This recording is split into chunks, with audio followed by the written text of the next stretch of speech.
What's up, YouTube? What's up, YouTube? It's your boy back with another one. People, in today's video, we want to discuss the education problem in South Africa. Every year, black students are protesting about something at these universities that just doesn't sit well with them. So, we want to dive into this topic and see what the underlying problems are. Let me know what you think about this topic in the comment section below. Don't forget to like, comment, share, and subscribe to the channel. You know we family, right? Holla. Phew, man. People, every year there has to be some sort of drama that happens almost at the beginning of every university calendar year, or if it's not at the beginning of the calendar year, it's always somewhere in the middle, just somewhere. And it's always the same repetitive pattern, you know, black students protesting about either fees, it's a language, or if it's accommodation, or if it's discrimination, right? And we see it all the time. And it always predominantly happens at these previously Afrikaner only universities, for example, or previously white only universities, right? So, or let's not say previously white only, let's just say previously or prestigious universities, should I say, right? It's always, because you hardly you hardly hear of a protest at the University of Venda, University of Limpopo, University of what's called the one in the Eastern Cape, uh, ah, the, the one in the Eastern Cape, the one that all these African leaders went to. You hardly hear of that one protesting. Durban, DUT, what you don't hear, UKZN, you don't hear much. It's always either UCT, Stellenbosch, Wales, UCT, Stellenbosch. There's like three main universities of Pretoria now, you know. It's like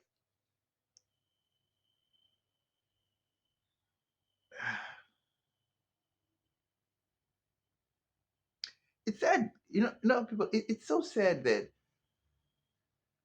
it's it's hard to even it's hard to even articulate how these problems come about, because year in year out you already anticipate, because you already know what's going to happen. You already know because it happens every year, right? So when you look at it and then you think to yourself, okay, these universities, let's start at the beginning, right? These universities were built during apartheid, right? And these universities were built to cater for the Afrikaner people, right? And then I'm assuming that black people were not allowed to attend these universities at some point, right? Because they were to be like exclusively white only, you know? And at some point, democracy changed hands, or democracy came into play, and then they started allowing black students into the state. But then these universities only had Afrikaans, or mainly Afrikaans driven programs and Afrikaans languages, and had a strong Afrikaans culture, right? So, if that is the case, and we know that these universities are previously or are still dominated by an strong Afrikaans culture, right? Why, as black students, why do we enroll in these universities knowing that this is an Afrikaans mainly university? I mean, You wouldn't go to a, you're not going to go to a Russian only university or a university that predominantly teaches or lectures in Russian, knowing that you can't speak Russian, right? So I want to look at this thing from all possible angles, right? So let's start at the enrollment phase, right? And let's start knowing which universities you want to enroll at and which you accepted at, right? So you apply to study at a certain university. That university says, no, they don't do that. You're not accepted there. So you have to go to another university. Then they give you one that's an Afrikaans one. Now, you already know that you can't speak Afrikaans, right? So, and you want to study this thing. And now you have to play ball now because you don't know the language. The chances of you passing that particular thing you want to study, your chances are bleak because you don't understand the language. And the lecturers or the university in question does not offer that lecture or that course in English. So what do you do? Do you change courses? Do you look for something in English? Do you change universities? Do you rather go to a technical instead of a full-on university? Or you just can look for a college that perhaps might just offer a diploma in that thing instead of getting, right? So options, right?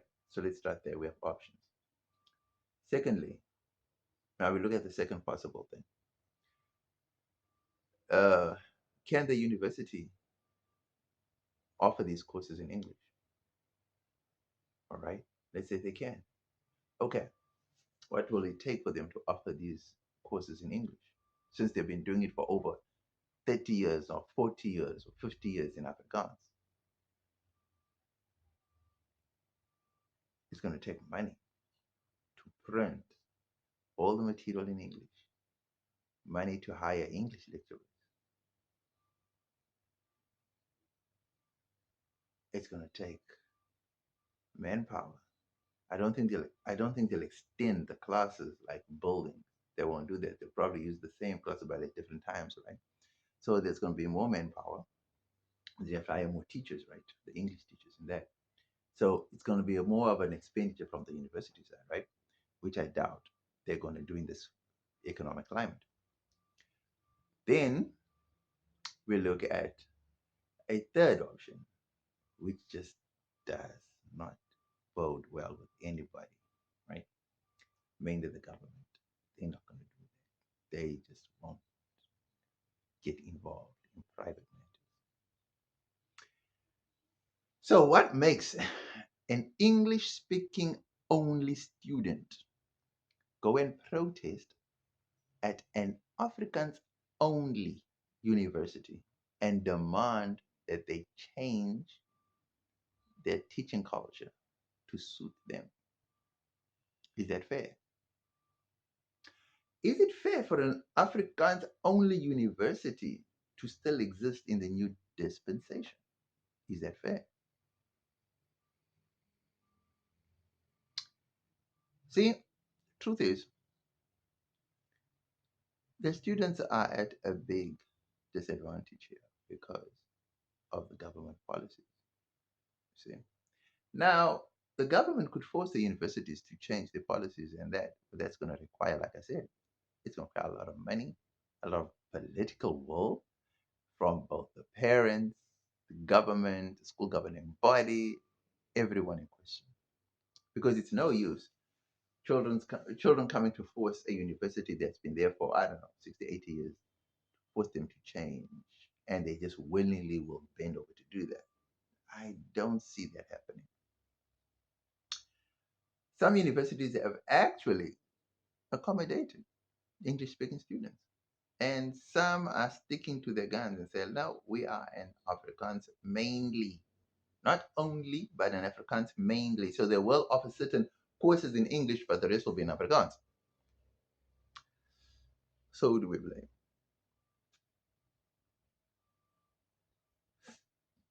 Excuse me. So the apartheid government built Afrikaans universities for the Afrikaner people. So we need to understand that point. The ANC government has 30 years in power, and not once did they build a Zulu university, a Pedi university, a Xhosa university, a Shangani university. So let's just say three. In 30 years, the ANC had 10 years to build a Zulu university, a Xhosa university, and a Tswana university. That's 30 years. So they have 10 years to build three universities, at least 10 years. And they didn't do that. Nothing. Nada. Now the students are left to fight for that right to try. Now we need to be taught in a language that we can understand, even though it's not even their mother tongue. Now who's to blame? The government could have, right? Or the government could have incentivized the universities to say, okay, if you switch or if you add English versions of these Afrikaans courses, we will give you, I don't know, tax breaks, we will subsidize you, we will do A, B, and C that makes it a win win situation for both government and university so that the students don't suffer. But now the students have to go in and fight for a simple thing as being taught in a language that they understand. Not in their mother tongue, but in a language that they understand. So the impasse, good and bad. There's oh, there's no way of winning this thing.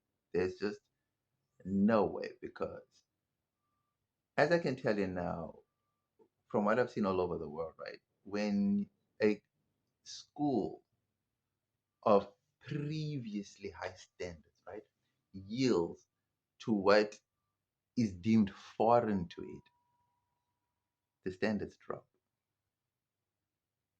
People leave, and all of a sudden, it's like the institution is almost rendered worthless, or at least the courses from that institution will be rendered almost worthless.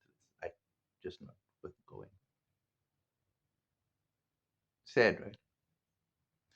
Oh yes, the university in the Eastern Cape, the Nelson Mandela University, right? Where it's called let me say the name, man. Man, all the political leaders went to that university, man. Man, I can't remember. It's such a famous university, and it just lost my train of thought now. Uh, Grahamstown. No, it's in Grahamstown. Uh, University Nelson Mandela University. I think that was it, man. The University of. I'll think of the name if I get it. Yeah, don't want to Google it. I'm trying to use my brain. I'm trying to use my head. Yeah, but that's the story of the day, right? So next, we get into the pros of having Afrikaans only universities or Afrikaans mainly universities, or we look at the pros of students protesting at these Afrikaans mainly universities. You know how we do. Hala.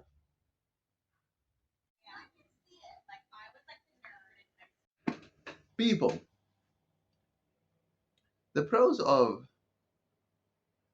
students protesting for language at universities, or a switch in language, or a demand for a certain language to be taught in a certain language in universities, as a pro because it will make them university more cultural, adds diversity, right? But in order for that to happen, it's got to be done in an orderly fashion. It's got to be done in a diplomatic way where both universities and students come to some sort of an agreement, some sort of a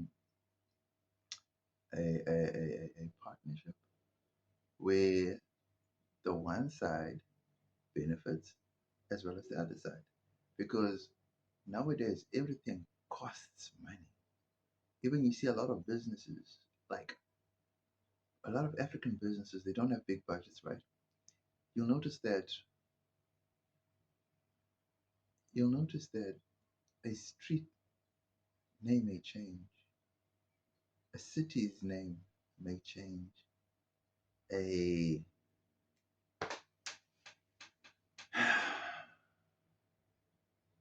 suburb name may change, but African businesses will still keep on advertising with the old names because letterheads cost money to reprint and they just don't have the budgets for that. It's not that they don't want to, it's just that they don't have the money, right? So the same applies to the universities. I mean, they've already spent millions on printing material. Everything is in Afrikaans, right? So that costs money. So when you come and you say we want this thing done in English, cool. Who's going to carry the cost? You know what I'm saying? Of changing it from Afrikaans to English. That's the thing, right? So we have to look at that too. Cost comes into play. So, like I say, the pros, it brings diversity and it shows inclusion, and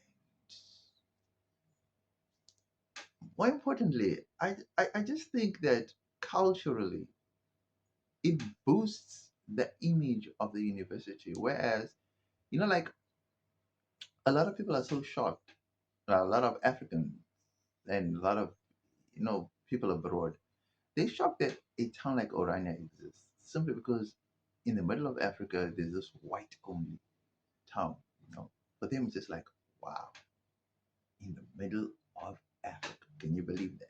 So that's the same effect that these universities carry when they have white only or Afrikaans mainly. Because when you look at these universities, it's not a fair representation. But I got to say, guys, to be fair and to be honest, right? A lot of these universities now have a lot of black students in it, which is a very good thing, to be honest. So it shows also from the black side that you are willing to also learn the white side, the Afrikaans thing, and the Afrikaans universities are willing to accept black people and black students. So like I said, which adds culture, it adds diversity, it's a melting pot. So those are the positive things, and as we interact, right? You cannot just look at Afrikaans as a white man's language. And white people should not look at Zulu, Xhosa, or whatever as African people's only language. We can all learn each other's languages and therefore we become one blended family. Like how the Springboks bring us together, schools can do the same thing. That's what I think. That's what I feel. You know? Yeah. Let me know if you know of any other positives that we can also include in this series or in this episode. Next, we get into the cons of students protesting for language changes in universities. Hala. People, the cons of black students protesting at Afrikaans only universities is one, two. One, it comes down to cost. Number two, reputation. Number three, it comes down to government intervention. So let's start with the con first.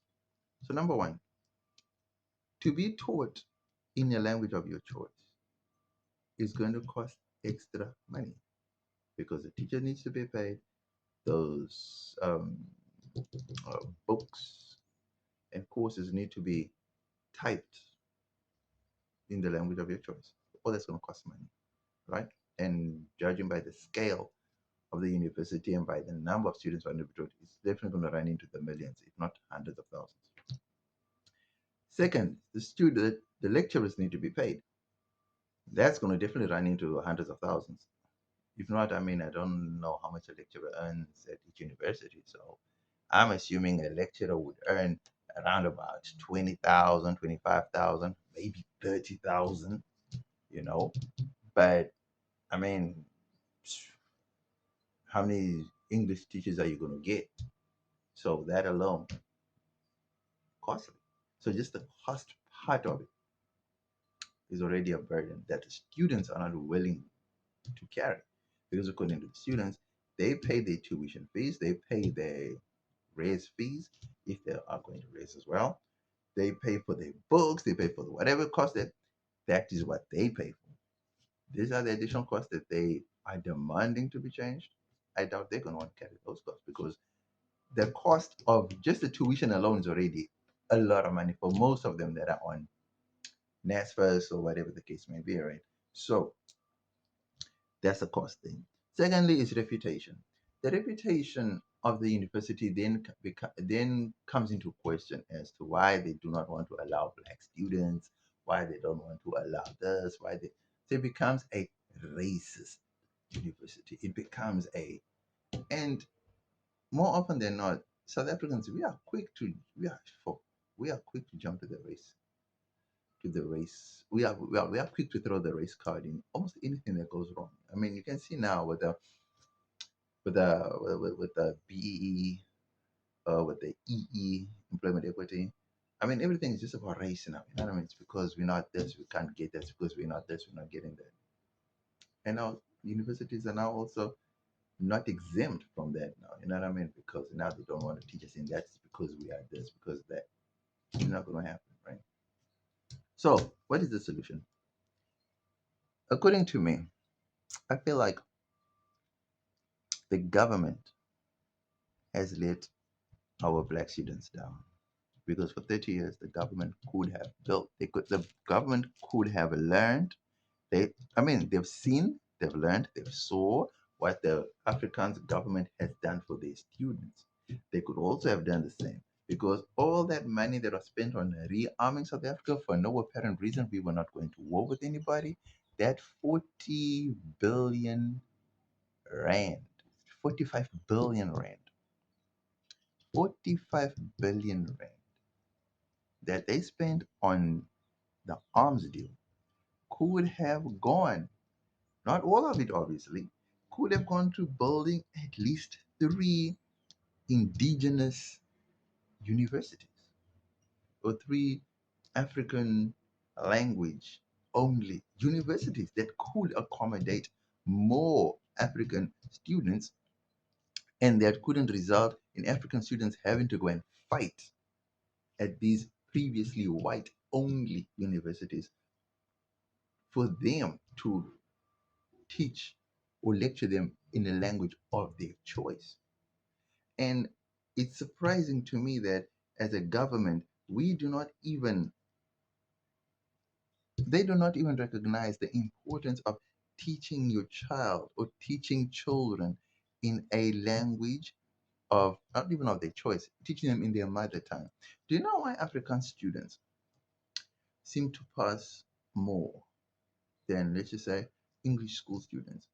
It's because the Afrikaans students are being taught in their mother tongue. The importance of mother tongue. Almost every white Afrikaner person can speak Afrikaans fluently. And I'm not talking about street Afrikaans or slang Afrikaans. I'm talking about savor, pure, high grade Afrikaans.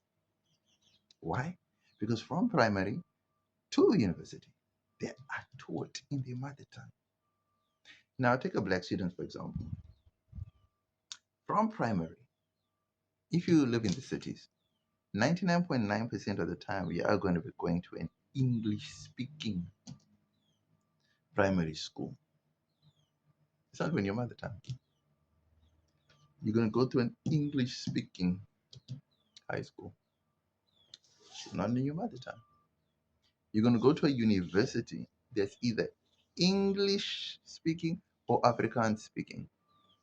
Again, it's not in your mother tongue. So by the time you finish your whole schooling career,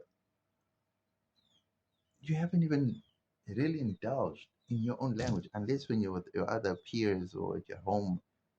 But lecture wise, class wise, and you're not engaging in your own mother tongue unless you're talking to your peers, just like are not engaging with the teacher because 99.9% of the time, I'm guessing that the lecturers at the time would be white, if not white, and probably not foreign. So there's not even that period where you can actually engage in your own mother tongue, unless you do get now, more and more local South African professors are getting into the profession, so maybe now you can actually, obviously lecturing the whole lecture in English, I mean, then you can get a student who's going to ask a question in isiZulu, isiZulu, right? And then the teacher, being a Zulu person or being a closer person, understands it, responds in that, and then he understands. But it's not like the lecture is being conducted in the child's or the student's mother tongue, right? That's another thing. So yeah, that's my thing. So to be honest, I really feel like it's unfair for the government to allow the students to have this fight, whereas the government had 30 years to build at minimum 3 universities, you know, 3 universities. And they could have just concentrated on the demographics, like, okay, we have a big Zulu population, so therefore a Zulu university is required. We have a big Xhosa population, so therefore a Xhosa university is required. And then we have a big Sotho Tswana population, so then that's required. You know what I mean? I'm not saying they should build 24 or 11 different language universities. No, that'd be, it wasn't even too much because 45 billion was more than enough to build 11 universities. But okay, they chose not to do that. They chose to buy armaments instead. So yeah, that is where I think the problem lies. So as much as the students are fighting a good fight, a losing fight at that, yeah, there is some wins, there is some gains because now some universities are now adapting. You know what I mean? And that's borrowing from outside pressures, not pressures from the students per se. It's just that they're trying to save the reputation of the universities, not to be seen as racist universities and stuff, which is also a very bad look. Because at the end of the day, to be honest, the governments and the people or the families that build those Afrikaans universities, even if it was private companies that built them, even if it was the government of the day that built them, at the end of the day, those universities, Afrikaans universities, were built by Afrikaner people. And it's only fair and it's only right that Zulu people, Zulu government, closer people, closer government, or whatever government of the days on there, build traditional African only style universities. I don't know. That's my take on things. Do you think I was on the money or do you think I missed it with this one? Let me know what you think about it in the comment section below. Don't forget to like, comment, share, and subscribe to the channel. You know we family, right? Holler.